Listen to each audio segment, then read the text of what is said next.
नमस्कार, मैं दीपाली मिश्रा। आप देख रहे हैं मुंबई की दृष्टि।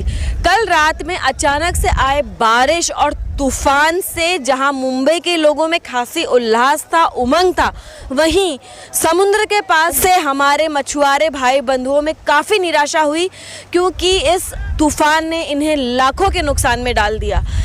इस तूफान के चलते समुद्र में जो बंधी रस्सी थी वो टूट गई और यहाँ के काफ़ी नाव को नुकसान हुआ है। आप अगर मेरे पीछे देख सकते हैं तो ये एक बड़ी नाव है जिसकी कीमत कुछ 35 लाख रुपए बताई जा रही है, जो कि पूरी तरीके से क्षतिग्रस्त हो गई है। और साथ में आप अगर देख सकेंगे तो नीले रंग की जो नेट दिखाई जा रही है उसकी ही कीमत कुछ करीब 10 लाख की बताई जा रही है।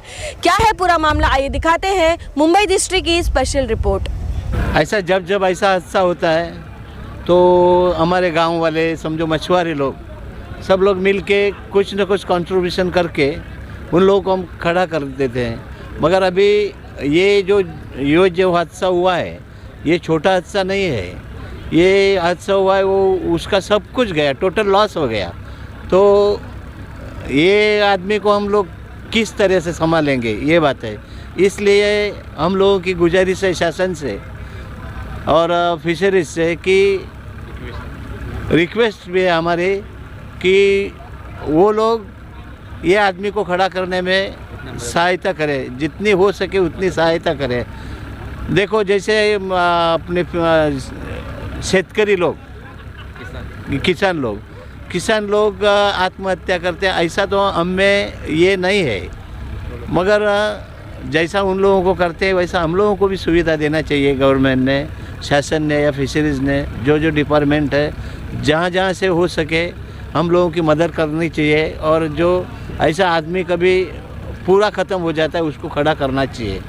कल यहाँ पे एक बड़ा हादसा होगा जिसमें बहुत सारे नाव को क्षतिग्रस्त हुए, कैसे हुआ सर? ये साइक्लोन था, ये पता था, लेकिन ये साइक्लोन महाराष्ट्र और ये किनार पट्टी पे आएगा इसका अंदाज़ा नहीं था। गुजरात तक का था, लेकिन ये अचानक से रात में 1 से 1:30 बजे तक के दरमियान यह हादसा हुआ। और हमारी पहली बार ऐसा हुआ कि ये पूरा जो आप देख रहे हैं नाव, ये पूरा ये जो बोट है उसका नुकसान हुआ पूरा। ये पत्थर पे आने के बाद ये अच्छे से किनारे पे वो ये किया था, लेकिन उसको ये साइक्लोन की वजह से, तूफ़ान की वजह से ये पत्थर पे आके पूरा इसका डिमोलिश हो गया।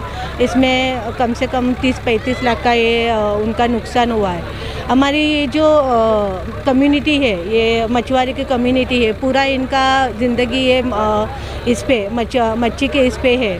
अभी ये नुकसान होने की वजह से ये जो उनका नाकवा है वो पूरा कोलैप्स हो गया है। वो अभी हॉस्पिटल में है क्योंकि ये नुकसान वो सहन नहीं कर पा रहा है। लेकिन अभी हम लोग प्रशासन से यही उम्मीद करते हैं कि ये जो नुकसान हुआ है उसका तुरंत हम लोगों को थोड़ा भरपाई हो जाए। जैसे खेती वाले लोगों को मिलता है वैसे ही ये लोगों को भी तुरंत नुकसान मिले, क्योंकि हमेशा इस साइक्लोन की वजह से जो भी नुकसान होता है उसका प्रशासन की तरफ से हम लोगों को नुकसान बहुत लेट पहुंचता है और वो भी बहुत कम होता है। लेकिन अभी ये जो नुकसान हुआ है इसके लिए वो उसको रिकवर करने में कम से कम 5-6 साल जाएगा, लेकिन अभी तुरंत कुछ उसको रिलीफ मिलेगा तो वो अच्छे से काम कर पाएगा और वो ये नुकसान उसमें भर पाएगा।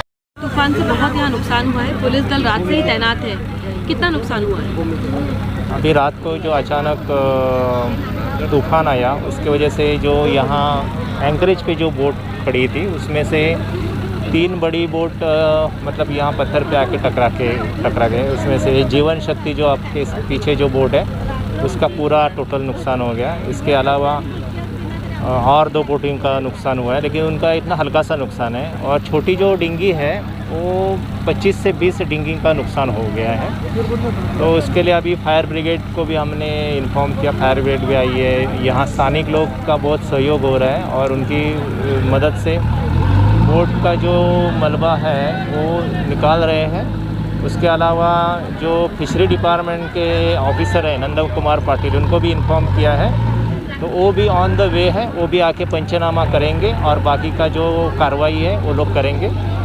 कितने का नुकसान हुआ है? वो बोट मालिक है, वो बोला है कि कम से कम अंदाजे बोल रहा है वो 35 लाख तक नुकसान हुआ है। और रात में कितने बजे से रेस्क्यू ऑपरेशन चालू है?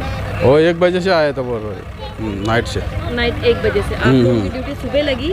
हाँ, हम सुबह से आया इधर से, और जो कुछ है जो सामान विमान जो है वो लेके जाके उधर छोड़ दिया हमने।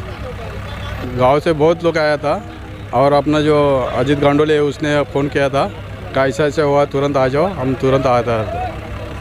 जिस तरीके से सरकार किसानों को मुआवजा देती है उसी तरीके के मुआवजों की उम्मीद यहाँ के मछुआरे भी कर रहे हैं। क्या सरकार उन्हें उस तरीके का मुआवजा देती है, यहाँ की महानगर पालिका इन्हें किसी तरीके का सहायता दे पाएगी, ये तो आने वाला वक्त ही बताएगा। फिलहाल के लिए मुंबई दृष्टि से दीपाली मिश्रा की रिपोर्ट।